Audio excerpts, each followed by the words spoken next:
যত বেশি দরুদ পড়বেন আপনার টেনশন তত কমে যাবে। ফজিলত শোনেন, যত বেশি দরুদ পড়বেন আপনার টেনশন দুশ্চিন্তা তত কমে যাবে।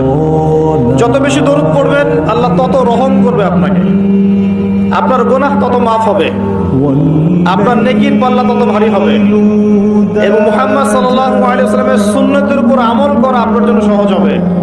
আর সবচেয়ে বড় কথা, কিয়ামতের দিন আপনার পক্ষে নবী সাল্লাল্লাহু আলাইহি ওয়াসাল্লাম স্বয়ং সুপারিশ করবেন ইনশাআল্লাহ, যদি আপনি বেশি বেশি দরুদ পড়তে পারেন।